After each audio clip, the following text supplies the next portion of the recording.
얘가 뭘 아무리 보여줘도 안 따라해요. 말도 안 따라해. 자, 이런 경우에는 동작 모방만 목표로 하셔야 돼요. 동작 모방만.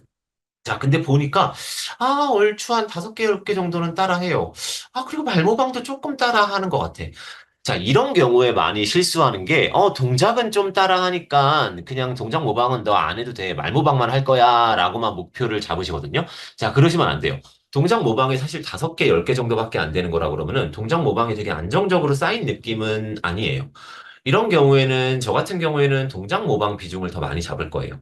근데 사실은 말 모방도 나오긴 하니까, 제가 치료하는 거에 목표로 포함은 시킬 건데, 비중을 되게 높게 잡지는 않을 거예요. 자, 지금 내가 과연 치료하고 있는 아이, 아니면 혹은 우리 아이한테 지금 모방을 가르쳐야 되나? 아니면 가르치지 말아야 되나? 그거를 판단하는 것도 중요하기는 해요. 왜냐면 부모님들이 엄청 많이 물어보시거든요. 뒤에 상담 때도 말씀드릴 거지만, 우리 아이, 얘 지금 모방을 왜 하시는 거예요? 라는 말을 되게 많이 하세요. 우리가 근데 이제 거기서 어버버거리면 안 돼요. 근거를 잘 대야 된단 말이에요. 왜 말 안 가르치고 모방 가르치고 계세요? 라는 말을 제일 많이 물어보세요, 보통.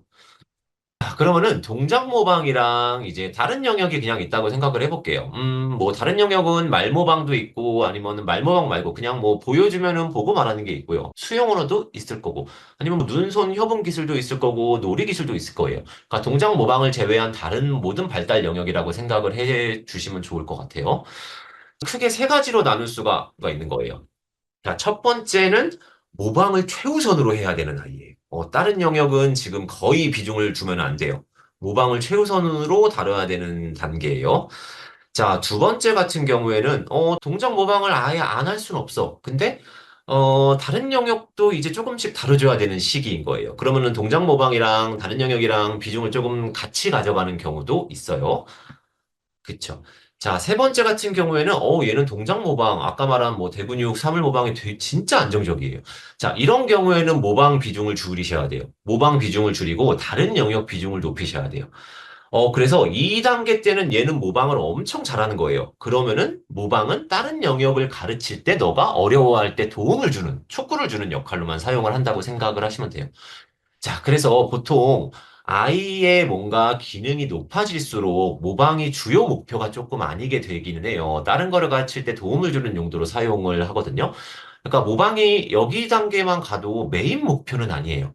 근데 그렇다고 해서 모방을 활용하지 않는 거는 아닌 거예요. 그러니까 모방을 기본으로 얘가 가지고 있는 기술이라서 그거를 그냥 다른 거를 가르칠 때 이용을 한다는 거예요. 이런 것들은 이제 나중에 뒤에서 뭐 사회적 기술, 대화 기술, 놀이 기술을 가르칠 때 많이 활용되기는 해요. 그러니까 제가 그런 경우를 조금 많이 봤어요. 어떤 아이 같은 경우에는 모방을 되게 잘해요. 진짜 잘해요. 그래서 빨리 다른 단계로 좀 넘어가 줘야 돼요. 근데 이제 그 다음 단계로 예를 들어가지고서 지금 말모방을 되게 잘하는 애라고 생각을 해볼게요. 말모방을 굉장히 잘하면은 이제 모방을 하는 게 아니라 이제 내가 들려주지 않더라도 너가 그냥 자발적으로 말로 요구를 한다든가 아니면은 내가 뭔가 보여주는 거를 보고 말하는 단계로 넘어가야 되는데 얘가 말모방을 잘하니까 선생님들이 말모방만 계속하고 있어요. 막 한 세 단어, 네 단어 조합 문장까지. 그러면은 이제 이 친구 같은 경우에는 자발어가 진짜 안 늘 거예요. 왜냐면은 상대방이 말을 하기 전까지는 내가 말을 안 할 거니까. 자발적으로 내가 말을 하는 기술을 얘는 습득을 하지 못할 거예요. 그 친구도 그래서 한 1년인가 1년 반 동안을 말모방만 선생님이 주구장창 하셨더라고요. 그냥. 그러니까 자발어가 한 개도 없어요. 그러니까 우리가 어느 시기가 되면은 그 시기는 제가 이따 말씀드릴 건데 동작 모방에 좀 비중을 줄이고 빠르게 다른 영역으로 넘어가 줘야 되는 거예요. 다른 영역을 다루는 걸로. 자, 이런 경우가 있어요. 선생님이 이제 아이를 이제 봤어요. 뭐 한 1, 2주 보면은 제가 이제 저번 시간에 그 동기 참여도 교육 때 말씀드렸죠. 우리가 아이 동기랑 강아지를 찾으면서 얘가 할 수 있는 거 못하는 거, 뭐 쉬워하는 거, 어려워하는 거 보라고 말씀을 드렸잖아요. 자, 그러면서 우리 아이를 한번 판단해 보는 거예요. 얘가 뭘 아무리 보여줘도 안 따라해요. 말도 안 따라해. 자, 이런 경우에는 동작 모방만 목표로 하셔야 돼요. 동작 모방만. 자, 근데 보니까, 얼추 한 5개, 10개 정도는 따라해요. 그리고 말모방도 조금 따라하는 것 같아. 자, 이런 경우에 많이 실수하는 게, 동작은 좀 따라하니까 그냥 동작 모방은 너 안 해도 돼. 말모방만 할 거야. 라고만 목표를 잡으시거든요. 자, 그러시면 안 돼요. 동작 모방이 사실 5개, 10개 정도밖에 안 되는 거라 그러면은 동작 모방이 되게 안정적으로 쌓인 느낌은 아니에요. 이런 경우에는, 저 같은 경우에는 동작 모방 비중을 더 많이 잡을 거예요. 근데 사실은 말 모방도 나오긴 하니까, 제가 치료하는 거에 목표로 포함은 시킬 건데, 비중을 되게 높게 잡지는 않을 거예요. 자, 그러면 세 번째 볼게요. 자, 이런 경우는 동작 모방을 20개 이상을 해요. 많이 하죠. 그쵸? 근데 말 모방은 어렵거나 조금 가능해요. 자, 이런 경우에는 동작 모방 저는 비중은 줄일 것 같아요. 동작 모방 비중은 줄이고, 근데 아예 안 하지는 않을 거예요.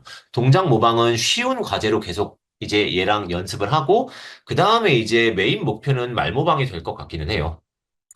자, 이 친구 이런 경우도 있어요, 선생님. 되게 의외로. 자, 원래 동작 모방보다 말 모방이 힘들거든요? 근데 얘는 동작 모방은 못해요. 근데 말 모방을 해요. 이런 경우에도 선생님들이, 오, 아이가 너무 말 모방을 잘하니까 동작 모방은 안 해야지 하고 말만 가르치시거든요? 자, 근데 이런 경우에는 얘가 모방이 되게 안정적으로 잡힌 단계가 아니에요. 이런 경우에는 동작 모방 먼저 만드셔야 돼요, 꼭.